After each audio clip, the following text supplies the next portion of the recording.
Welcome back to Memos to the President. I'm Ylli with a special competitive studies project. It's really an honor to have Nadia Schadlow as my next guest on our podcast. Nadia, welcome. Thank you so much, Ylli. It's wonderful to be here. So good to have you. We've worked closely for many, many years, so finally I have the opportunity to have this conversation with you. Before we start talking about the topic of the day, I really wanted to ask you to talk about who Nadia is. How did you become Nadia Schadlow? Where do you come from? Where you went to school? Your career so far? Okay, well, I'll, because even though we did work together, we were pretty much just running around, barking orders at each other and not really getting to know each other. True. So we, let's see, I basically started my career or, profession in this foreign policy related area with some serendipity, right? It wasn't all completely planned out. I wanted to study Russian in college, and so through that became exposed to all of the issues at that time, the Soviet Union, U.S.-Soviet tensions, relationships, arms control. So it was sort of through that path, initially of being interested in a foreign language, in Russian, and then taking that through some of the potential job implications of that. My Russian was never very good. In fact, it was pretty bad, but I really did try. But it's a hard language. Have you ever traveled there, Nadia? I did. I traveled there like a long time ago, but I did not spend a year there. To learn a language like that, you have to spend a year there.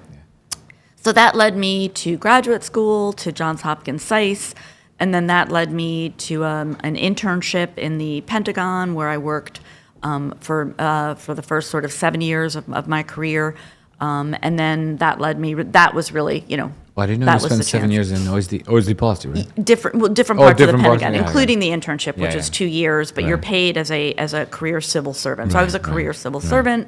Got to know a range of people, across the political spectrum, and then I worked for a foundation for many years, which helped to support research and analysis. And so through that. It was a proactive job. We were thinking about the issues that were important. We like to use this sort of phrase, pre-positioning knowledge. What are the key issues that future policymakers will need to understand better? And so that was also helpful in kind of having a wide strategic picture of challenges to the United States. But while you did that, I think you also stayed engaged in helping government or military really thinking about the future, warfare, all these topics, right? Right, because I was also doing my PhD and my dissertation focused on the Army's role in political and economic stabilization during war. I started it before the wars, actually, in Iraq and Afghanistan, which tells you, if you add things up, which we won't, how long it took me to do it. But I was working at the time and had a family, so there was a lot going on. Life happens. But I was through that publishing, and I would have sort of, Army officers say, hey, how do you know about these things? You're writing about things that we're experiencing. Right. And I said, well, actually, historically, the Army has always been faced with these problems of political and economic stabilization during war, from the Mexican War up until the present. And if you look at the patterns of what we had to do, you'll see that there are indeed patterns. We had to do a lot of the same things over and over, but we never really saw these missions as a part of war, about a part of how do you get to a political end state that you want. Right.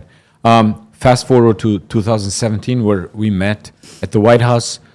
You come in leading the strategy office at the NSC, where we both work for General McMaster. So tell me a little bit about the world you saw in 2016 and 17. As you started thinking and working on building the national security strategy, which you helped draft and publish in 2017, that President Trump actually published in 2017, but as a staff, you spearheaded the effort. So tell me a little bit about, you coming back to the government. The world obviously is no longer like it was during your days at the Pentagon. So how did you see that opportunity? How did you see the challenges facing our country? And then how you approach building the NSS. Yeah, in a sense, my job was not that hard, because the president, Trump, coming in was pretty clear about what he saw as American interests, right? And so I think what we did was capture a lot of the themes that had been throughout the campaign, and then captured a lot of the debates about American foreign policy that had been building for years. We decided to structure the document around 4 core American interests. There's no formula or template for how to do a national security strategy, right? There are different ways you can organize it. I think by explicitly discussing what American interests are, I think that was the right way to go. So we said, protect the homeland, grow American prosperity, preserve peace through strength, and advance American influence. And all of those components are key, I think, key parts of American interest, basically. Key components. Now, how you do those things are different, right? And that's where the policy differences come in. So every president wants to grow American prosperity, but different presidents have a different formula for doing that, right? Trump's view at the time was cutting taxes was key. So that was a key component of the pillar. Border security was a key component of the pillar of protecting the American homeland. Preserving peace through strength meant keeping a strong military to deter our adversaries. So, I think it was a decent way to organize the document. I think past documents aren't always structured explicitly around American interests. So in that sense, I think it received, a positive reception. The document, I think, will go down in history, Nadia, as being remembered that it shifted sort of like how we talk about China. Because we moved from like years and probably decades of thinking about China as a rational actor that's going to grow into the community of world actors and behave rationally. So you call China a competitor. Right. Why that shift? Was it hard? Because I remember in 2016, 17, we were still debating whether or not we should call China a competitor. Right. But you did it. Again, it wasn't hard because President Trump is decisive, right? And so there fundamentally was very little pushback on the entire document. And as you said, there had been debate for many years. Some of the people that you used to work with, Bob Work, right? And Ash Carter, the late Ash Carter, and they called China out as a problem a long time too. But, my understanding at the time is they did not have the support all the way up through the White House to be able to call China a strategic competitor or adversary. So we had that support from day one, and it was really important because you have to speak clearly. That's really the first step in starting change. You have to explain things in a clear manner so that the American public and the business community could know what was at stake. Right. And then by doing that, that allows you to have the foundation for the shift that you need. So there was not a lot of pushback. In a sense, that it was great because you didn't have to do all of this crazy bureaucratic wrangling that takes so long in government.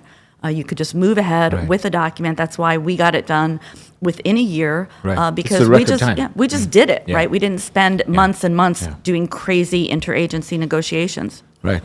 And, a lot of credit goes to General McMaster for really driving with your intellectual backing the process to get it done. I remember the countless hours you guys worked on the document, just editing and keeping it simple, as you said, because I think what the American people realize when you read that document is how simple it is in terms of like what we need to do, what's at stake for us, what are our national security interests, and why China matters in this space, right? Right. We tried to basically keep it jargon free. Right. And I know General McMaster doesn't like jargon. He doesn't like jargon. And anytime he would see the president often, but he would specifically use trips with the president to often brief him on the aspects of the document and as they were unfolding, right? So you would.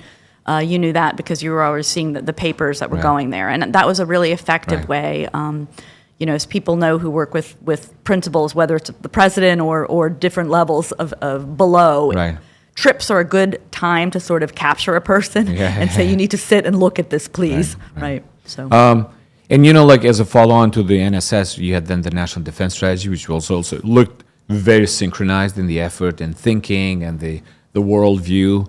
I'm sure that the National Intelligence Strategy was probably in a similar fashion. So not only you managed to, in my mind, being an observant of how you operated, to bring document internally to a good standing, but you also helped the interagency sort of like follow in a thematic way. Yeah, I mean, we really worked hard to keep everyone on board, to keep everyone informed, to communicate, to include people in deliberations. I think that's an important, there's a fine balance, as I said, between doing that Right. forever, but not doing it at all kind of creates coalitions against Absolutely, you, yeah, right? yeah, So you need absolutely. to have a balance of bringing people in, listening to their viewpoints, taking the good stuff, politely rejecting the bad stuff. Right, and right. basically, I think that we were successful at doing that. And, the document did not leak. It was in sync with the National Defense Strategy. I had good relationships with my counterparts at DoD. Right. So the theme of competition exists throughout, and, Right. the same language Right. exists throughout.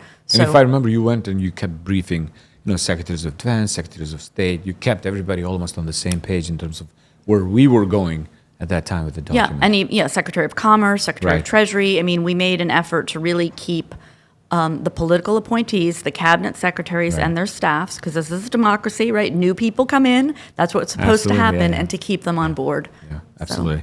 Looking back now, Nadia, do you think you have missed something? You have kept something that should have been there? Like, we have enough time now to reflect on the document and the value it had. Yeah. I mean, it sounds sort of obnoxious, or like I'm not a learner. I think I am a learner, but I don't think I really would have changed very much. I think the document holds and it stands up to what we've seen. Of course, there's circumstances today that are different. One key circumstance is the way that the axis of aggressors are now working in tandem much more closely than they were in 2017. Exactly, yeah. So China, Russia, Iran, North Korea are working together in ways that they were not in 2017, and so that is a big change. So aspects of the geopolitical environment have certainly changed, but fundamentally the four core American interests remain the same. The policy prescriptions, for the most part, remain the same. There was a de-emphasis on climate, so that was maybe controversial to critics on Right, the right, outside. right. But energy is a key. Energy is a geostrategic issue. It's a tool. It's part of American power, and we can't. We have to acknowledge that. And Right. that first document did that. I think the second one, whatever the new administration puts together, will also do that. So I think most of the issues still hold, Right. if not all. You touched a little bit about the threats. Now, we call them axes of disruptors. China, North Korea, Right. Iran, and Russia. The Economist calls them the quartet of chaos. Yeah. Which is one of my. Yeah. That's Yeah. a nice phrase too. Give it to the British for their, Yeah, their to nice find the turn right- of phrase, right? Yeah. But it's 2025. Obviously, the world has changed dramatically since 2017. Technology, axis of disruptors, all these things. It feels like it's coming together at the same time, right? So, how do you see the world today? What are some of the threats you see? What are the opportunities? And then we can talk about, if you would have to write national security strategy today, how would you approach it, and from what angle? Yeah. Luckily, I don't, because it's hard. I know. It's hard. It's yeah, hard. yeah. It's a hard job, It and in some ages ways, you. yeah, exactly. And it also, I think it's because the nature of the threats are quite complicated today, and I think also the divisions about the nature and purpose of American power, even though I think the president certainly sees the need for strong American leadership in the world, right? He has spoken quite often about American exceptionalism, Right. actually using that term. I think he recognizes that American leadership means shaping a world that is advantageous to American interests, right? If we don't lead, others will fill the power vacuum. 100%, yeah. So we're debating today the nature of the leadership, what leadership means, and how you lead, right? What tools do you need to lead? Right. I think those will need to be articulated. But I think the fundamental concept and the fundamental view, I think, of President Trump going in is the importance of American leadership. Right. So I think another key issue is actually the implementation, the need to implement the paths that we started in 2017, and some of which the Biden administration continued, yeah. not all. So I think the new team needs to come in really focused on implementation. We cannot afford the time to go back over all of the issues that we already know. Right. We know we're dependent on critical minerals. We Right. do not need another Can I report stop on you it. here, because one of my favorite pieces that you wrote was this whole, it's called, I think, Washington has a problem of repeated recommendations. Right, the crisis of repetition. Yes, Yeah. I love that piece, Thanks. Nadia. I used it last Thanks, week. Ylli. Can you talk about that? Because and you use exactly the issue of critical minerals, Right. which is not new. Right. We have known, as you say in the article, since the 80s. Since that the it 80s. is. How many? Can you Yeah. please talk about that article, because it's really one of my favorite pieces you wrote. Yeah, I mean, I just got tired of reading the same, description of the Reports problem, and and then I thought, well, recommendations, yeah. let's go back and let's Right. look how long Right. have we really had this problem? And I think after the piece went to press, I realized I probably could have even gone back to 1979 at least, Right, if right, not sooner. But these are official documents. These aren't just policy. It's not just external. These were official Defense Department, State Department, Commerce Department documents. Congressional documents, Congressional yeah, yeah. documents that identified the problem of vulnerability. But we've never been willing to take the steps, which are permitting reform, regulatory reform, all of the things you need to Yeah. do more in Tax this country. credits, all The those tax things, yeah. credits, right? Yeah. I do think this administration has a chance to really make a difference, to actually change things in the next 2 years. I think, I'd immediately bring people to the table to say, what are the 5 things government needs to do today to make it possible Right. for us to do what we Right. want? Because as we know, and as you know, you're at the intersection of public and private here. There's a lot of money in the private sector.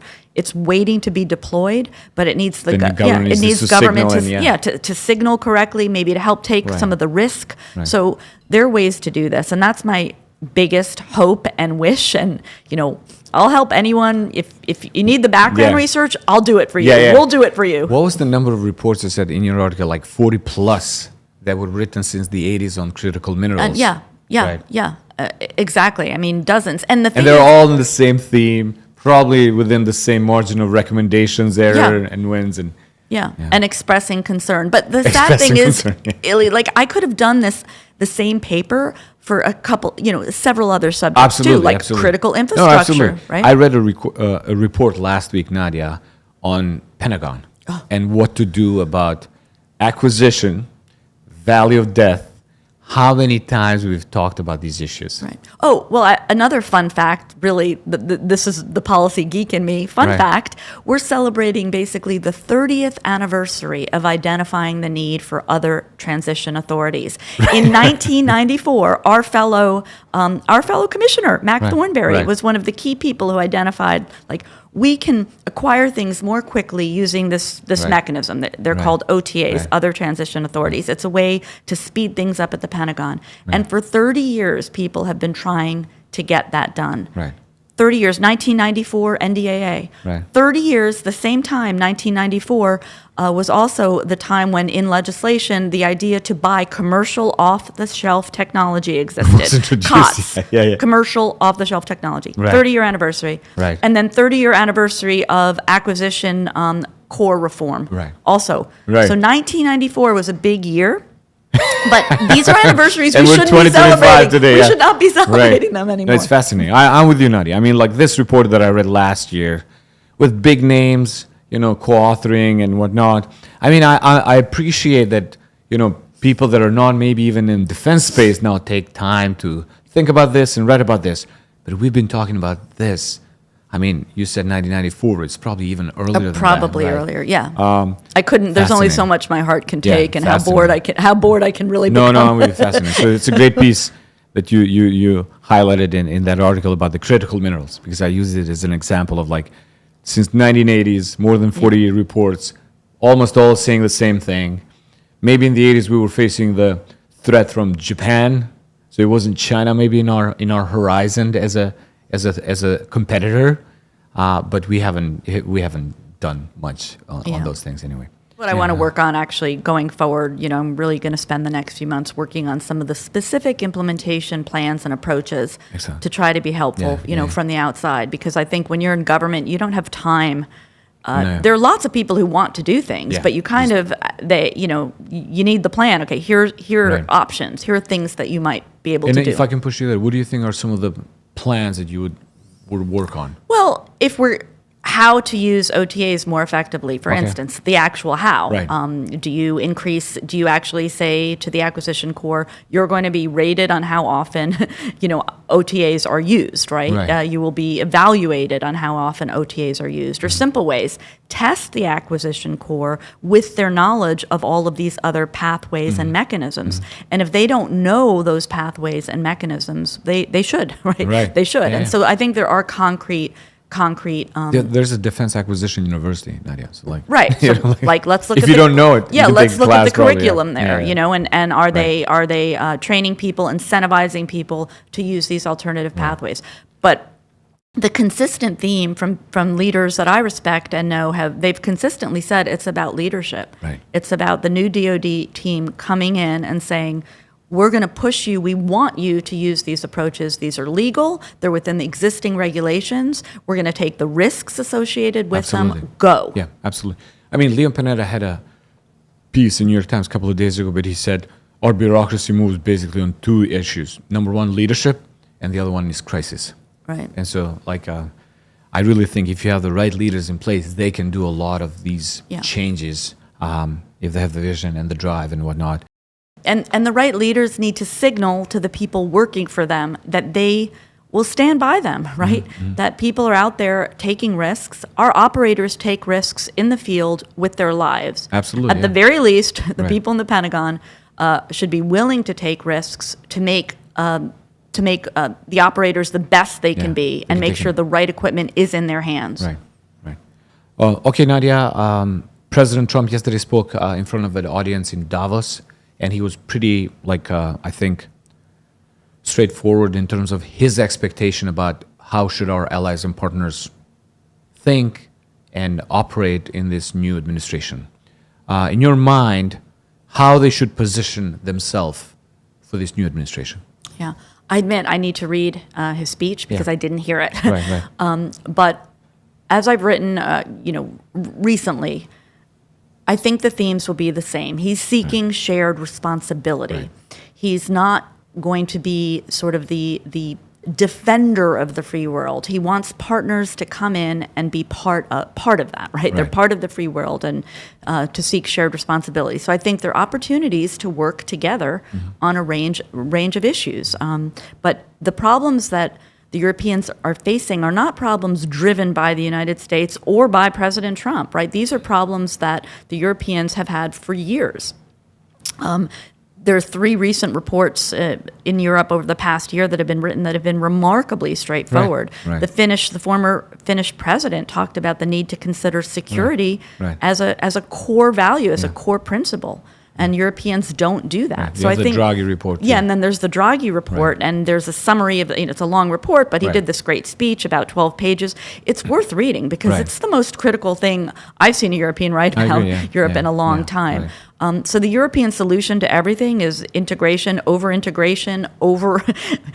buckling down. Right.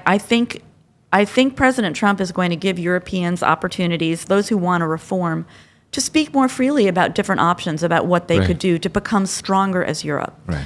I think the president will recognizes the value of allies like Japan and Australia, but he wants our allies and partners to come to the table to help us with solutions, to bring options to Right, us. right. I do not believe he's an isolationist. Yeah. I think, again, it goes back to leadership. I think he wants America to lead, America to be strong, because it's advantageous to the United States to do so. And that doesn't mean, critics will say, oh, well, it's all about military force. It isn't, actually. American leadership we don't have to lead with the so-called with big stick, with military, right? Right. We can lead with sensible diplomacy. We can lead by driving to outcomes that are good for the United States and our allies and partners.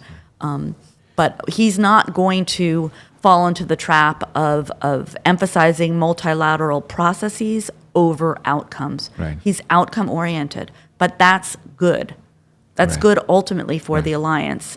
and it's good for our partnerships, because if we don't produce things, if we don't actually get things done, then we're all in trouble. Right. Speaking of producing things, supply chain, all these things, the one topic maybe that is more dominant today than it was when we were at the White House is technology, Nadia. I mean, we saw the statement by the president in the other day at the White House with key technology leaders. I know you're involved in this topic, from AI to fusion to energy to others. Why do you think we have to pay more attention now to technology than we did in 2017? Why is this so critical for our national security now? Yeah. I mean, we did mention technology in the 2017 document, and technology being both a tool of the competition and a platform of competition. It's where the competition is playing out. But as SCSP has done, and you and your team for so many years, you've pointed out how important AI is and other technologies to other sectors, right? We're not the energy, AI and energy, it's all interwoven, right? In order to achieve the gains of artificial intelligence and ensure that we remain a competitor and the best in the world, you need energy. So it's all interwoven. Exactly. Technology is affecting every single part of our lives.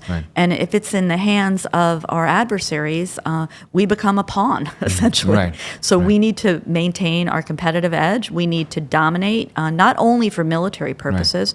That's unquestioned, right? We need to have the best technology so that our operators, if tested in battle, can win. They have access to it. They have access to it. But we also know it really is a part of now our political and economic fabric, our economy. So top companies listed. Top companies, right? And the technology's out there, right? Again, I mean, the Europeans, the gap between Europe and the United States is pretty stark in this domain, really stark. So, ensuring that the United States lead, ensuring that the Europeans also, it's their job, not ours, to inject more innovation into their economies is good, because we want, as allies and partners, to be working toward similar and paths. close the gap that exists between us in terms of technology development. We cannot afford to have Europeans so behind in technology when there are major allies, major trading partners, Right, that will affect our ability to operate together on the battlefield. So it affects deterrence, it affects opportunities for cooperation, economies of scale, all of those things. Exactly.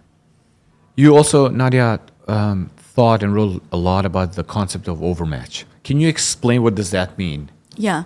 Well, I was thinking about, different ways to describe elements of American strategy today. And the concept of overmatch is one that I learned about from the military. In a sense, it's a military concept that you do not want a fair fight, right? You want to be able to overmatch your adversary on the battlefield, literally. It's so it's a tactical, overmatch. Right? It's a but it actually, sometimes words jumbled together don't mean anything. This actually does mean something. So you want to be able to beat the enemy on the battlefield. It's a tactical and operational concept.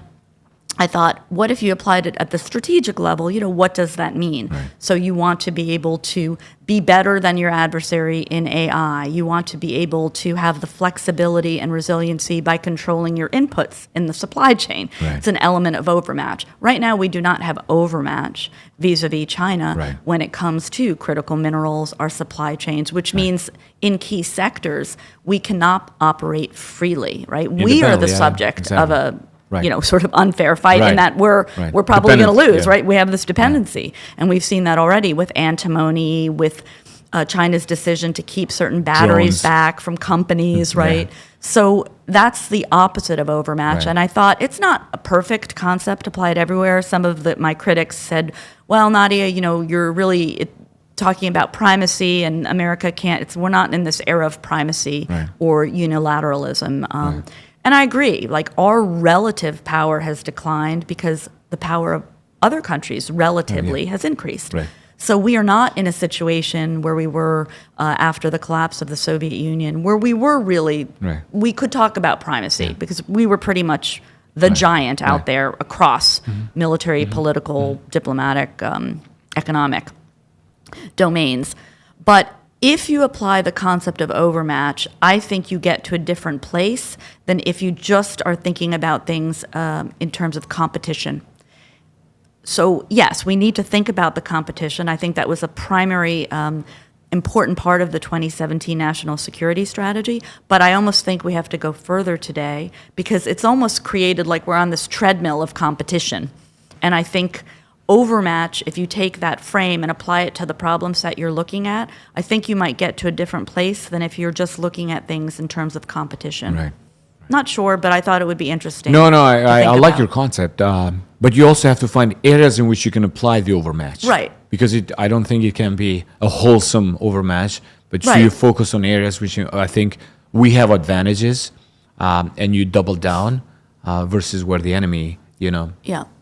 Right, exactly. Like maybe there are 5 areas where it would be nice over the next 4 years, you could look back and say there are 5 areas where the United States has restored overmatch Exactly. in key, Exactly. in these key Exactly. domains. Right. That would be a great frame. it would be a great Yeah. measurement of Yeah, success also, exactly. Exactly.